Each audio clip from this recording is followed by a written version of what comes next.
Hi, ഇത് ചാമ അരിയാണ് കേട്ടോ. ചാമ എന്ന് പറയുമ്പോൾ ഒരു മില്ലറ്റല്ലേ, ചെറുധാന്യം. അപ്പോൾ ഇതൊരു പാക്കറ്റ് വാങ്ങിയത് ഇവിടെ ഇരിപ്പുണ്ടായിരുന്നു. അച്ഛന് വേണ്ടി വാങ്ങിയതാ. അച്ഛൻ പക്ഷെ ഇപ്പോൾ അത് കഴിക്കാറില്ല. മുമ്പ് കഞ്ഞി ഒക്കെ ആക്കി കൊടുത്തിരുന്നു, പക്ഷെ അച്ഛനത് മടുപ്പാണ്, അതുകൊണ്ട് ഇപ്പോൾ കൊടുക്കാറില്ല, വേണ്ടാന്ന് പറയാം. അപ്പോൾ അത് ഇരിക്കുന്നുണ്ട്, വെറുതെ വേസ്റ്റ് ചെയ്യണ്ടല്ലോ എന്ന് വിചാരിച്ചിട്ട് ഞാൻ അതുകൊണ്ട് ഉപ്പുമാവ് ഉണ്ടാക്കാൻ പോവാണ് കേട്ടോ.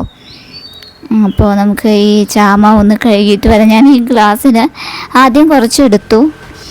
അപ്പോൾ അമ്മ പറഞ്ഞു അത് മതിയാവില്ല, കുറച്ചും കൂടെ എടുത്തോ, സാധാരണ അരി പോലെയല്ല, കുറച്ചുകൂടെ വേണമെന്ന് പറഞ്ഞിട്ട് ഞാൻ കുറച്ചും കൂടെ എടുത്തു. പക്ഷേ എടുത്തത് അധികമായിട്ടോ. ഞാൻ ആദ്യം എടുത്തത് മതിയായിരുന്നു.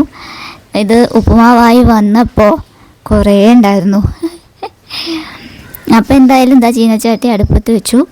ചാമ അരി നന്നായി ഞാൻ കഴുകി മാറ്റി വെച്ചിട്ടുണ്ട്. പിന്നെ ഒരു ചീനച്ചട്ടി അടുപ്പത്ത് വെച്ചിട്ട് വെളിച്ചെണ്ണ ഒഴിച്ചു, എന്നിട്ട് കടുക് ഇട്ട് പൊട്ടിച്ചു. അത് കഴിഞ്ഞിട്ട് ഇഞ്ചി ചെറുതായി അരിഞ്ഞു വെച്ചിരുന്നു, അതിട്ടു. പിന്നെ എൻ്റെ കയ്യിൽ പച്ചമുളക് കഴിഞ്ഞിരുന്നു, അതുകൊണ്ട് ഞാൻ വറ്റൽമുളകാണ് ഇട്ടത് കേട്ടോ. ഒരു മുളകേ ഇട്ടുള്ളൂ, അധികം എരിവ് വേണ്ട വെച്ചിട്ട്. പിന്നെ കറിവേപ്പിലയും ഇട്ടു. ഇത്രയേ ഉള്ളൂ താളിപ്പിന്, നമ്മൾ ഇത്ര ഇടുന്നുള്ളൂ കേട്ടോ. കാഷ്യൂനട്ടോ അല്ലെങ്കിൽ ഉള്ളിയോ അങ്ങനത്തെ ആഡംബരങ്ങളൊന്നും ചേർക്കുന്നില്ല. ഇനി പാകത്തിന് വെള്ളം ഒഴിച്ചു കൊടുക്കുകയാണ്. അപ്പോൾ ഇതിൻ്റെ വെള്ളത്തിൻ്റെ കണക്ക് എനിക്ക് ശരിക്കും പറയാനറിയില്ല. ഞാനിപ്പോൾ ഇതിന് ആദ്യം 2 ഗ്ലാസ് വെള്ളം ഒഴിച്ചു. അത് കഴിഞ്ഞിട്ട് പിന്നെയും ചൂടുവെള്ളം ചേർക്കേണ്ടി വന്നു, കാരണം ചാമയ്ക്ക് വേവുണ്ട്. അമ്മ പറഞ്ഞു ഒന്ന് തിളച്ച് വരുമ്പോഴത്തേക്കും അത് വേവുന്നു, പക്ഷേ കുറച്ച് സമയം വേണ്ടി വന്നു എനിക്ക്. അതിപ്പോൾ എന്താ അങ്ങനെ പറ്റിയെന്നറിയില്ല. അമ്മയുടെ കണക്കും എൻ്റെ കണക്കും ഒക്കെ വേറെ വേറെ കണക്കായിപ്പോയി. അപ്പോൾ വീണ്ടും ഞാൻ ചൂടുവെള്ളം പിന്നെയും വേവോളം എനിക്ക് ഒഴിച്ചു കൊടുക്കേണ്ടി വന്നു, തിളച്ച വെള്ളം. അപ്പോൾ 2 ഗ്ലാസ് വെള്ളമാണ് ആദ്യം ഒഴിച്ചത്. അത് തിളച്ചപ്പോൾ നമ്മൾ കഴുകി വെച്ചിട്ടുള്ള ചാമ ഇട്ട് കൊടുക്കുകയാണ് കേട്ടോ. പിന്നെ അത് നന്നായിട്ട് ഇളക്കി കൊടുക്കണം, തീ കുറച്ച് വെക്കണം. ചാമ അരിയാണെങ്കിലും അടിയിൽ പിടിക്കാനുള്ള ടെൻഡൻസി ഉണ്ടായിരുന്നു. അപ്പോൾ ഞാനിങ്ങനെ ഇളക്കി കൊടുത്തുകൊണ്ടേയിരുന്നു.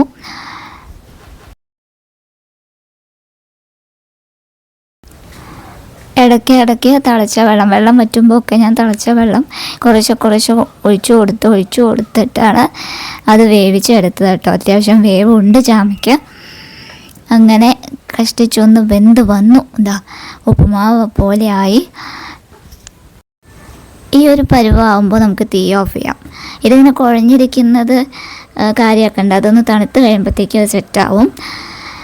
അപ്പോൾ ഞാൻ തീ ഓഫ് ചെയ്തു. പക്ഷേ എനിക്കിങ്ങനെ കുഴഞ്ഞിരിക്കുന്ന ഉപ്പുമാവാണെങ്കിലും കഴിക്കാൻ ഇഷ്ടമാണ് കേട്ടോ.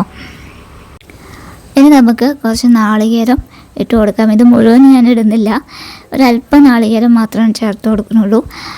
ബാക്കി നമ്മൾ പ്ലേറ്റിലേക്ക് എടുത്തിട്ട് അതിൻ്റെ മുകളിൽ നമ്മൾ ടോപ്പിങ്സ് ആയിട്ട് കൊടുത്താൽ മതി നാളികേരം.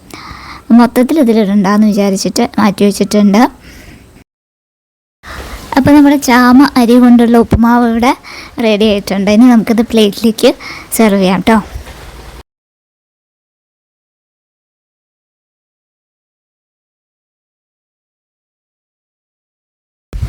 ആദ്യം നമുക്ക് അച്ചൻകുട്ടന് കൊടുക്കാം. അച്ചൻകുട്ടൻ ടിഫിനൊക്കെ ഈ പ്ലേറ്റിലാട്ടോ കഴിക്കുക, കുഞ്ഞു പ്ലേറ്റാണ് ഇഷ്ടം. അപ്പോൾ എന്തായാലും ആദ്യം അച്ചൻകുട്ടന് കൊടുക്കാം. അച്ഛന് ചാമ വലിയ പ്രിയമൊന്നുമില്ല, ചാമരി. അമ്മ മുമ്പ് കഞ്ഞിയും ചോറ് അങ്ങനെയൊക്കെ ഉണ്ടാക്കി കൊടുത്തിട്ടുണ്ട്, ഈ ഡയബറ്റീസ് ഉള്ളതുകൊണ്ട്.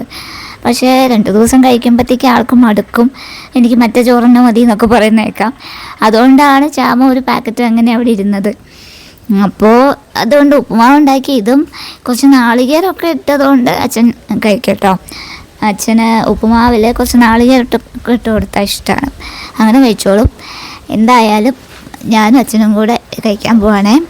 അപ്പോൾ എൻ്റെ ചാമ അരി ഉപ്പുമാവ്, നിങ്ങൾ ചാമ അരിയും കൊണ്ട് ഇങ്ങനെ ഉപ്പുമാവ് ഒക്കെ ഉണ്ടാക്കിയിട്ടുണ്ടോ? കമൻറ്റ് ചെയ്യാം കേട്ടോ. മില്ലറ്റല്ലേ, നമുക്ക് ശരീരത്തിന് നല്ലതാണ് മില്ലറ്റ്. അപ്പോൾ ഇഷ്ടമുള്ളവർ കഴിക്കുക. ഞാൻ കഴിക്കാൻ പോവാണേ.